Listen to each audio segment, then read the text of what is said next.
was a land called Oz, which bears a strikingly resemblance to the Hollywood of the late 30s.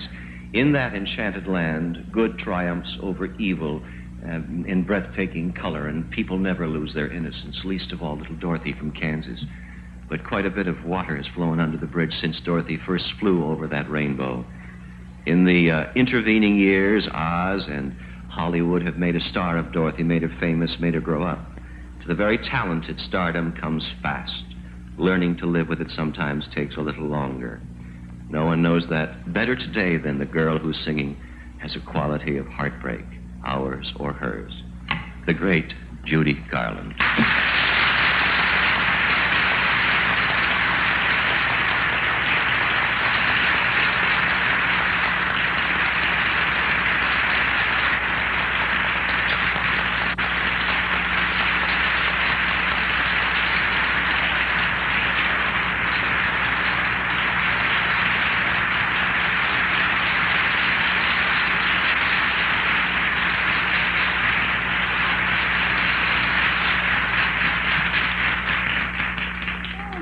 Goodness. I see you found work back there. Listen, your knees are over the rainbow, sweetie. This is supposed to be the new knee. Well, honey, that's almost a thigh, I would say. Well, I don't know. How nice. It's not mine. Well, it's whoever it is. How are you, darling? Fine, darling. Yeah, I'm glad you're here and glad you're happy and smiling. No. I was with her the other last week in Hollywood, and she can be in some of the most tragic situations sometimes. And I said, and she said, but then she'll say, you know, no matter how bad things are, and I waited for the rest, you know, no matter how bad things are, she said they can always get worse. And somewhere behind every cloud, there's a lot of rain. Oh, but we're going to have fun tonight. We're going to talk. Because no one can tell show business stories like Judy Garland. We've done shows in London, and we've done them here.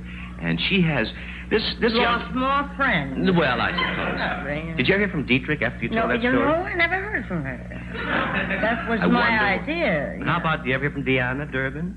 No, but her eyebrow is still around.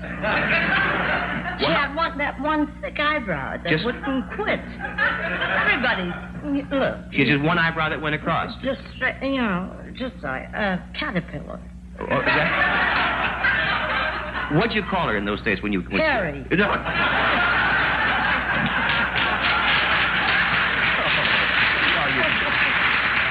No, what'd you call her? I mean, in those days. Edna May. Listen, all right. So now you're discovering they put you in pictures. Now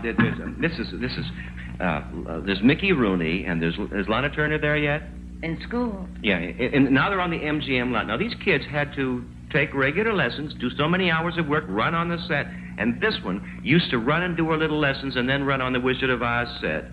And then have to read her lessons to Bert Lahr, who was a lion.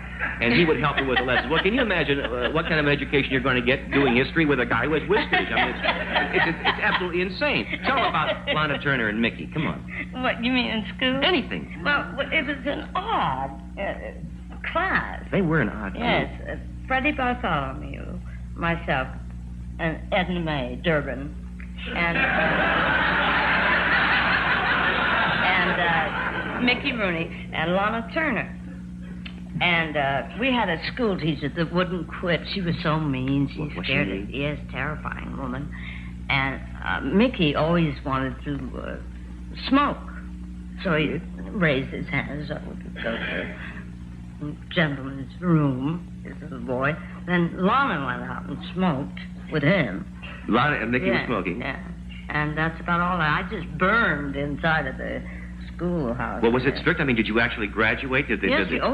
I graduated from university, high school. High school. Yes, with strangers. Was Mickey fun? Mickey was fun.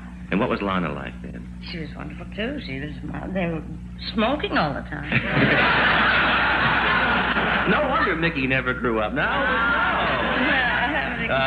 What about, did you recall when the beautiful little thing came in, Elizabeth Taylor? Did you like her, Liz? With the chipmunk she had. Liz had a chipmunk? Yes. Is this true now? Because you put me called up. Nipples. Nipples? Yes. Let's hope it's Nibbles. Nibbles. Mm-hmm. Yes. Yes, and so what did Nibbles do? Not much. He didn't do much. And everywhere she went, she had this little chip. Everywhere she went, Mary had her little chipmunk, huh? Elizabeth had her little. Did you like her, then? Not very much. Didn't you like her? You weren't so crazy about her, huh? No, she doesn't have very good manners. Really? No. But and she's a bad voice. Her acting voice, you mean? Yeah, somebody told her to breathe all the time she's talking. Yeah. Well, all right, tell me that. Well, who'd you like? Who'd you like, then? I liked Mickey Rooney. I liked Mr. Mayer. Did you like Mr. Mayer? Yes. I did. I really... No, he's a very nice man. He was nice to you? Yes, he was a very great motion picture maker. Did you like Jackie Cooper? I didn't know him. Did you know him? No, he was on another lot, 2 blocks away. Oh. How about Freddie Bartholomew? You know, he works in New York in an advertising agency. Yeah, would you ever see any of these people? Well, no, they wouldn't let us get together. They wouldn't? No. They wouldn't let us know we were a hit, either. They never let you know? No. We found out, though. Yeah. Hey, how about on The Wizard of Oz? Now, that picture, they show it once a year, and it must cost $300,000-$400,000. Where's the money? Yeah, well, I know. Do you get a penny of that? No. Oh, I see. Well, what about the Munchkins? Yeah, how about the what? The Munchkins. Munchkins. They What? don't Yeah. Munchkins. Well, what the Munchkins do? Well, they're little very dwarfs. tiny. Yeah? Yes. Were they little kids or were they little men? They were drunks. They were little drunks? Yeah, they were. What they... You got me stuttering. What did they do? What did they do? What did they do? What the dwarfs do. But one of them, who was about 40, a gentleman asked me for dinner, and I couldn't say, I don't want to go out. I can't because you're midges. And I just said, no, my mother wouldn't invite him. Oh, come on, bring your ma, too, you know. How big was he? About 2 inches high. What could you do with him? I don't know. What could he do? I mean... Oh, I don't know. They haven't did a lot because... There was a lot of them. Oh, you hundreds of thousands. And they put them all in one hotel room. Not one room, one hotel in Culver City. Yeah. And they got smashed every night. And they pick them up in butterfly nets.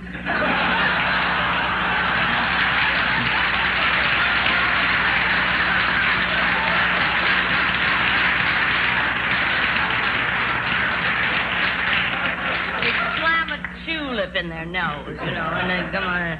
Oh, poor things. Yeah. I imagine they get residuals. I wouldn't. What else are we going to talk about? Well, whatever you want, darling. Well, let's see. We can always go back to Marlena. Oh, Marlena. And her applause record. That's a funny thing. That didn't make her mad, huh? We say outrageous. Oh, I can tell you. Let me tell you the story. I'll make you laugh. I like to make you laugh. I make her laugh pretty good, don't I? Yes, you sometimes, do. Yeah.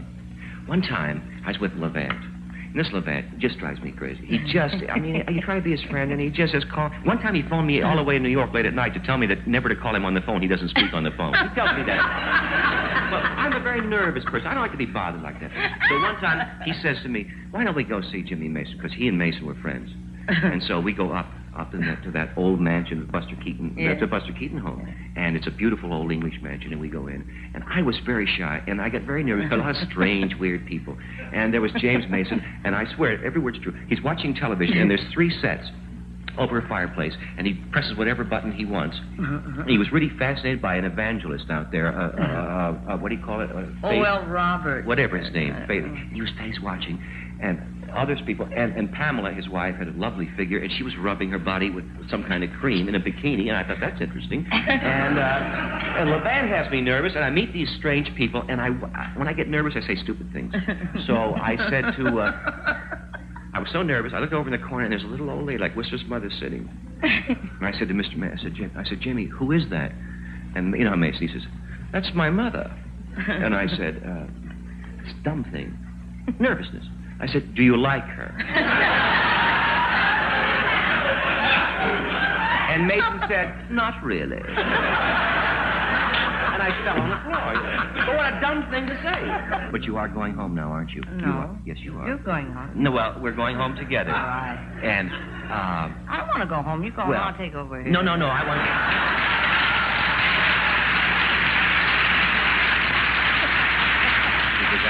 gotta do a commercial. I got to do commercial. All right, I got it. And God bless you. And take good care of yourself. You too. All right. Goodbye.